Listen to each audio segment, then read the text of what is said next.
My family didn't invite me to my brother's wedding, so I took off with them and went to another country. I wasn't invited to my brother's wedding. I found out while holding a paper plate of coleslaw, standing between the lemonade table and a cooler full of soda. It was July, hot enough that the plastic forks bent when you tried to scoop potato salad.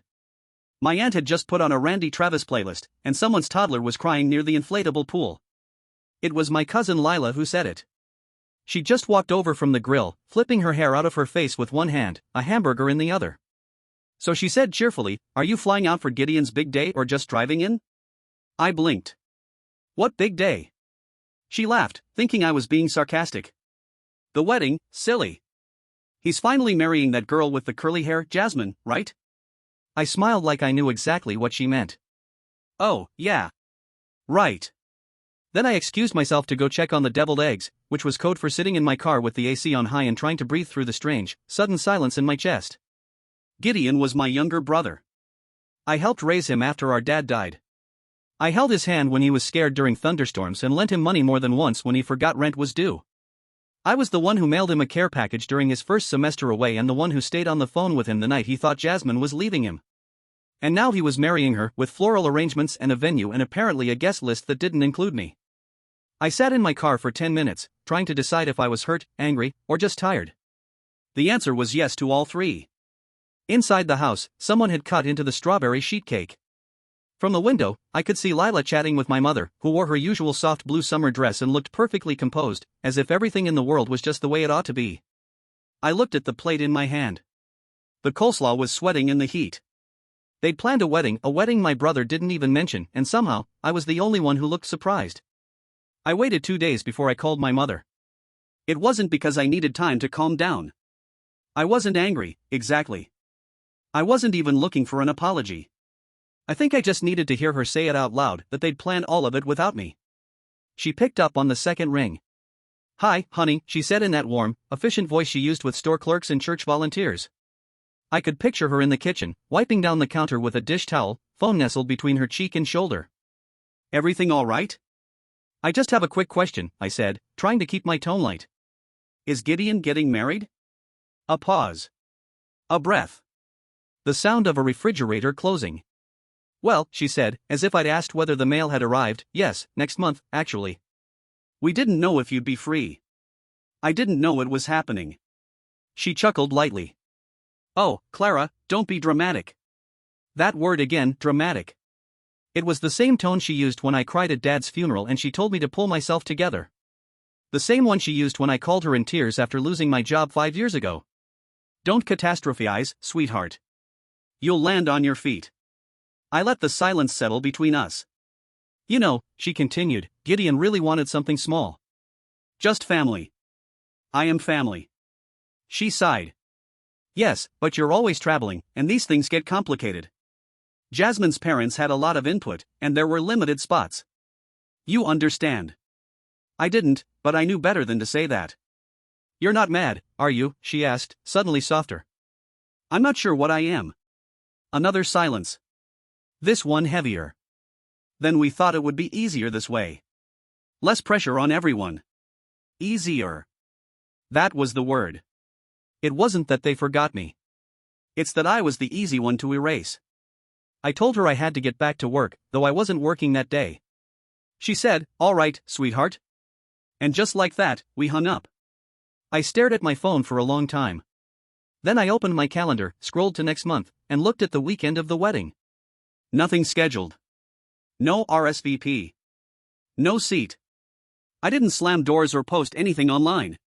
I didn't call Gideon to demand an explanation or draft a long, sad message no one would answer. Instead, I bought a ticket to Norway. I didn't tell anyone. Not my coworkers. Not my neighbor, who usually brought in my mail when I was gone. Not even my friend Julia, who had stood beside me through 2 breakups and a layoff and knew my coffee order better than the barista. I just stopped answering things. That Friday, I submitted a vacation request to HR, packed a small suitcase, and left a single sticky note on my fridge, "Gone. Don't wait up." The flight from Boston to Oslo was quiet. I didn't watch a movie. I didn't read. I stared at the flight map on the tiny seatback screen, a glowing white line arcing over Greenland like a scar. By sunrise, I was standing in a rental cabin carved into a hillside of pine trees, half covered in moss and silence. The lake outside looked frozen, even though it wasn't. The windows fogged over in the morning. The shower smelled faintly of pine. I loved it immediately. For 24 hours, I didn't check my phone. The second day, I took a walk down to the edge of the lake. There was a wooden bench, half buried in snow, and I sat there until I couldn't feel my hands. I took a photo.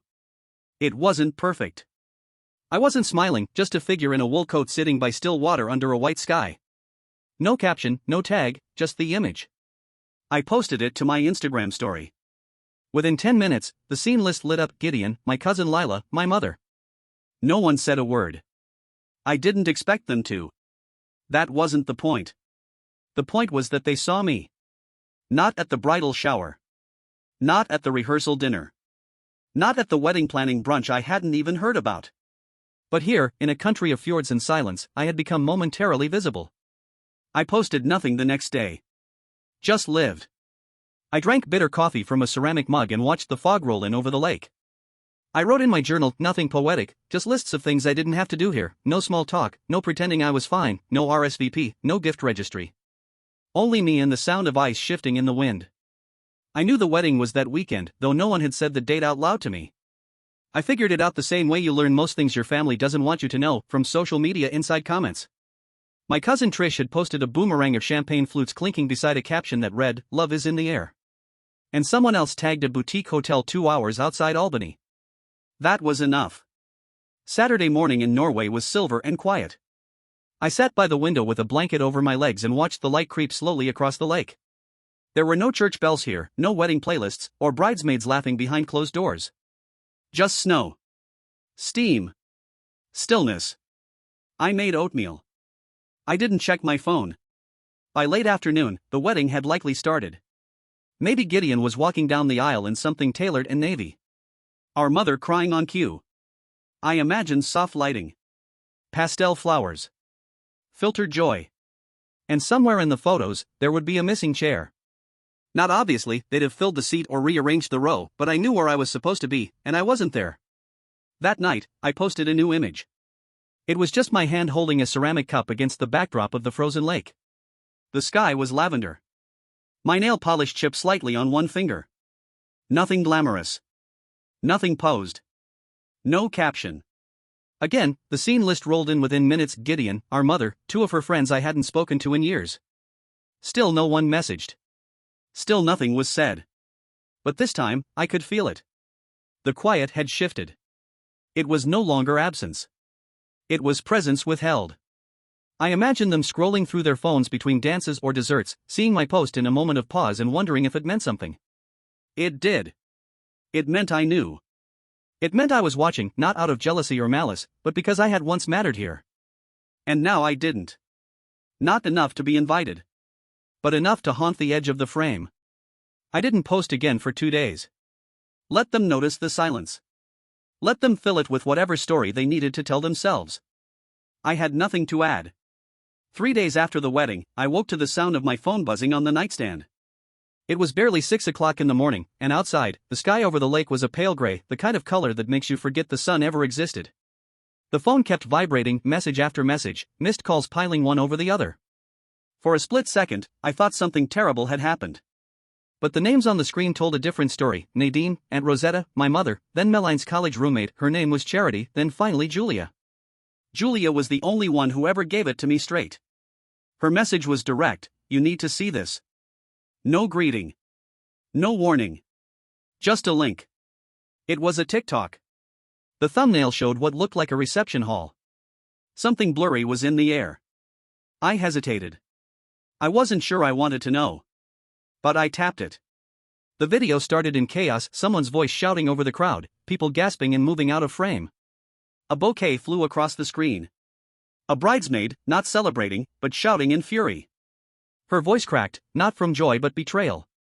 "You were my best friend, Lizette," she screamed. "You were supposed to stand next to me, not between us." There was a tremor in the room, like everyone forgot how to move. Plates clattered, chairs scraped. Someone knocked over a candle. Glass broke. The camera found my brother's bride, Lizette, standing in her dress, shaking, crying. Not delicate tears, but sobbing, her shoulders heaving. Then came Gideon. His face was blank. Shocked. His arms stretched outward like he was trying to stop a windstorm from swallowing everything. He said something, but the mic couldn't catch it. It didn't matter. The damage had already swept through the room. Then the voice that broke everything. She's been with him since the engagement. Since before the ring, Clara. It was Rachel, Lizette's maid of honor. Her best friend. She stood at the head of the room, mascara streaked, eyes full of fire. I remembered her from Gideon's college stories. She was always there making lists, baking cookies for fundraisers, calling my mom Mrs. Dale like she was family already. Turns out, she'd been trying to become just that. The camera panned again. Gideon stood caught between the two of them like a man with no exit. Lizette was shaking her head over and over like she could rewind time. Another voice, caught laughing in disbelief, said, "That's the maid of honor?" Someone's drink tipped. A centerpiece collapsed. A woman in green walked out of the frame, napkin still clutched in her hand like she hadn't had time to put it down. The video ended with Lizette crumbling to the floor, her hands covering her face. I watched it twice. Then I turned my phone face down on the nightstand and stared at the ceiling. The beams were thick, hand-hewn, silent. The wind outside pressed against the glass. And my phone began to ring again. Missed calls. New texts. A storm of them. No one said the words outright, but they didn't need to. She's a mess. She needs you. You should come home. By noon, there was a voicemail from my mother. Her voice shook. She stumbled through it like she was searching for the right combination of concern and apology, but never quite found it. "Lizette isn't eating," she said. "Gideon's been sleeping on the couch. The family, well, people are talking. We don't know what to do without you." She didn't say I had been right. She didn't apologize. She didn't ask how I was. Just, "We don't know what to do without you." I sat on the edge of the bed, wrapped in a thick sweater.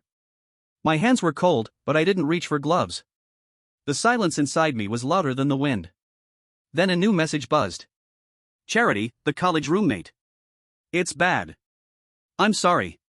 You should have been there. I think if you were, maybe none of it would have happened. Maybe. Or maybe the truth was going to find a way, no matter who stood in the room." I didn't answer.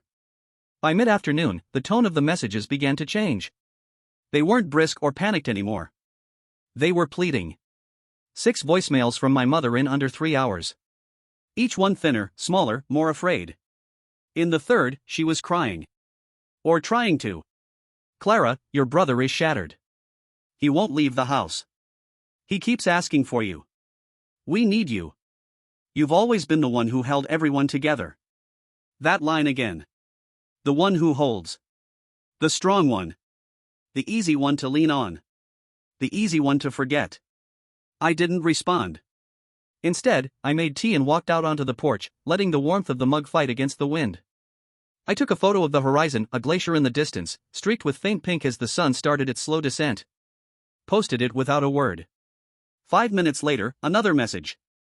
This one from Aunt Rosetta. "She's asking for you, sweetheart. Just 5 minutes. Just call her." I didn't. That evening, a message from Gideon himself. Not a call. Just a text. "I know I hurt you. I didn't think it would matter this much. I thought you didn't want to be part of things anymore. Please. I don't know who else to ask." I read it twice. It was the first honest thing he'd said in years. But it wasn't enough. Not after all the times I'd shown up and gone unseen. Not after all the years of giving support without a seat at the table. They didn't miss me. They missed the version of me that helped clean up their messes. And now that everything was cracked, they wanted the scaffold back. But I wasn't made of stone anymore. I had become something else. Still. Cold. Honest. It was nearly midnight when my phone rang again. For a moment, I almost ignored it. But I didn't.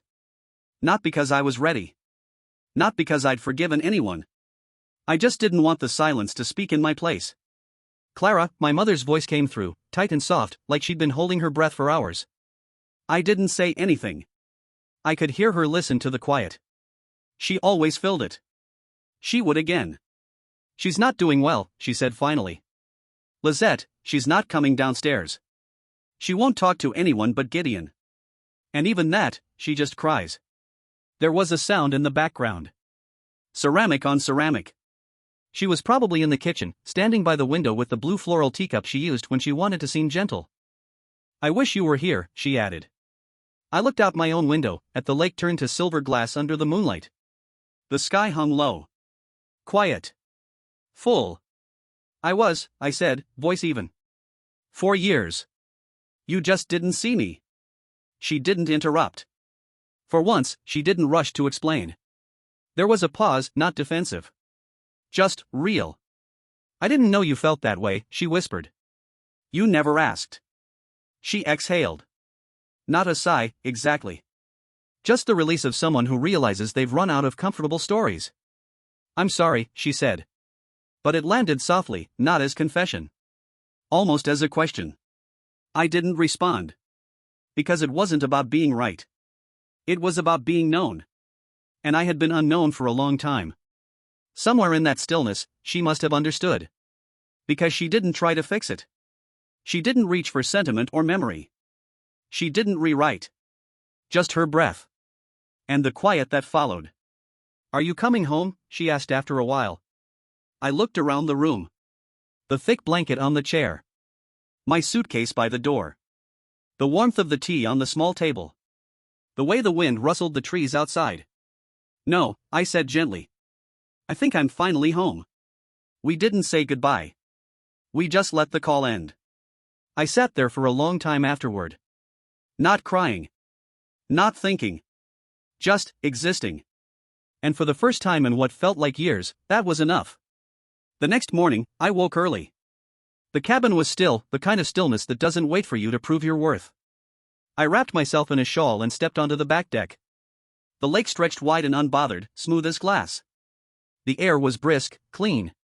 The sun rose slowly, spilling light like gold tea. I brewed a new pot, poured it into my thick ceramic mug, and scribbled in my journal. Not poetry. Just notes. Things I didn't have to do anymore. No apologies. No RSVP. No pretending. I pulled out the thick stationery I had brought with me but never used. I wrote one letter. Short. Direct. Honest.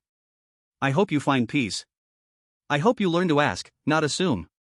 I hope next time, the invitation comes before the apology. I signed it, Clara May Templeton, folded it, and addressed it to the house I once called home. No return address. That afternoon, I walked into town. Dropped the envelope in a red postbox beside a bakery that smelled of cinnamon and earth. The man at the counter nodded at me. Cold morning, he said. I nodded back. Not as much as yesterday. I walked back by the lake. Stopped at the edge where an old bench overlooked the water. I sat there for a long time, sipping from a paper cup, watching the mist rise. My phone was in my pocket. I didn't touch it. When I returned to the cabin, I posted one last photo. A single wooden chair. Empty. Framed by snow. The lake behind it, still. No caption. But I knew they'd see it. Not because they followed me. But because people notice absence when it lasts too long. That night, I didn't check messages. Didn't scroll. Didn't imagine what they were saying. Instead, I lit a candle. Made soup. Pulled the blanket over my legs and reread the same paragraph of a novel, not because I wasn't paying attention, but because I wasn't in a rush. There was no victory in it. No cinematic ending. Just the quiet. And for once, it didn't feel like erasure. It felt like presence. 3 mornings after the last call, my phone buzzed again. Not a notification. Not a news alert. A call from Julia. She never called unless it mattered. Clara, she said the moment I answered. Her voice was low, calm. But I could hear the tension. I know you're not looking to come back. I know you probably never will. But, your mom's called me twice.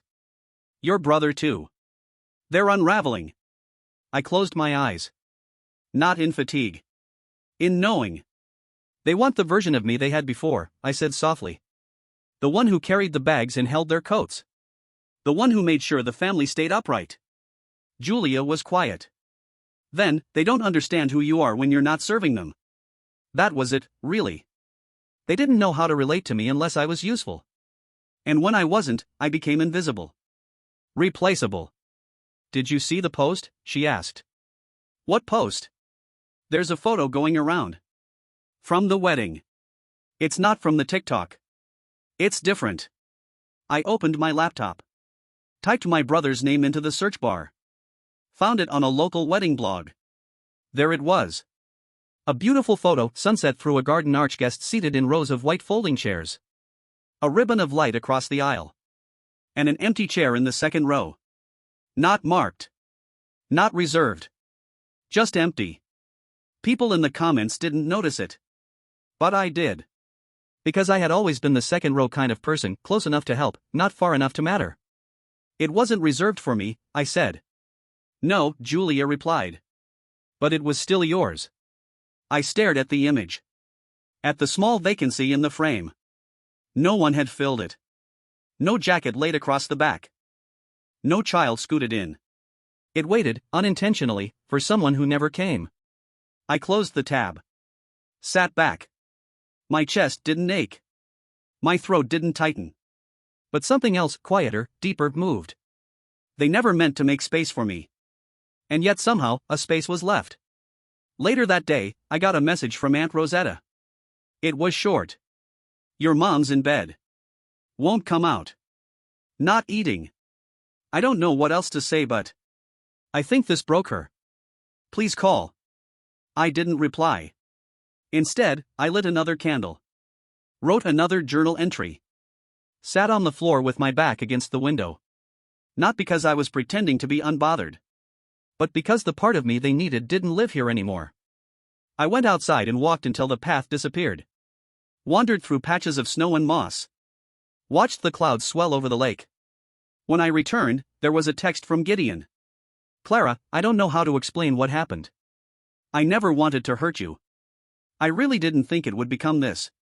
I was just scared. Of you. Of what you'd say. Of what you'd see. That was honest.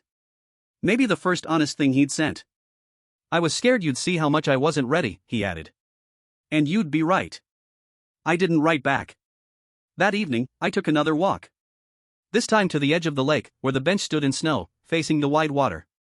I sat there for a long time. Not thinking. Not grieving. Just breathing. Letting the silence affirm what no one else had. That absence can speak. That sometimes, staying gone is the only way to be seen.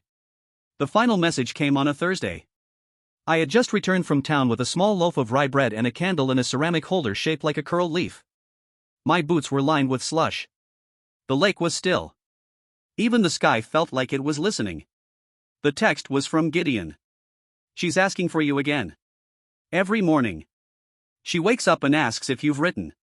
She asked today if you're still alive. I told her you were more alive than any of us. I didn't respond. But I reread the message. Twice. Not for clarity. But because it said something he'd never said before. He saw me. And he admitted it. That night, I sat at the small kitchen table and lit the leaf candle. Its flame flickered against the cabin walls, soft and unassuming. I didn't make tea. I didn't post a photo. I didn't open the messages I knew were waiting. I simply wrote a letter. Not to them. To myself. You were right to leave. You were right to stay silent. You were right to believe in what they never asked but always expected of you. And you were right to finally choose yourself. I folded the paper. Placed it in the drawer beside the stove. Not to send. Just to keep. To remember. Later that week, I wandered to the other side of the lake. The trail was steep, and the wind harsh. But when I reached the overlook, I sat on a rock crusted with frost and watched the sky open. It was wide, golden. A pale blue ribbon stretched across the top of the mountains. In my mind, I saw the wedding again. Not the chaos. Not the betrayal. But the outline of what had been. A celebration built on a silence I had refused to continue. And for once, I didn't feel excluded. I felt spared. Back at the cabin, I made lentil soup and played a record I'd picked up in a second-hand shop, slow piano pieces, nothing dramatic. I fell asleep with the window cracked and woke to the sound of birds I didn't know the names of. I didn't go home that month. I didn't go home the next. I stayed. And I lived. I watched the lake thaw. I watched the ice recede like sorrow that finally understood it had overstayed. Occasionally, I posted a photo. Nothing grand. A bench. A cup of coffee. A coat hanging on a door. No captions. No tags. Just proof. I existed. They saw. I knew they did. The view count would blink. And blink again. No messages. But no silence either. Because now, I was not erased. I was just gone. And for once, that wasn't a punishment. It was a choice. And in that quiet space, I found not victory, but something steadier. Peace. Thank you for watching the video. Like it if you watched the video to the end and don't forget to subscribe. Have a nice day.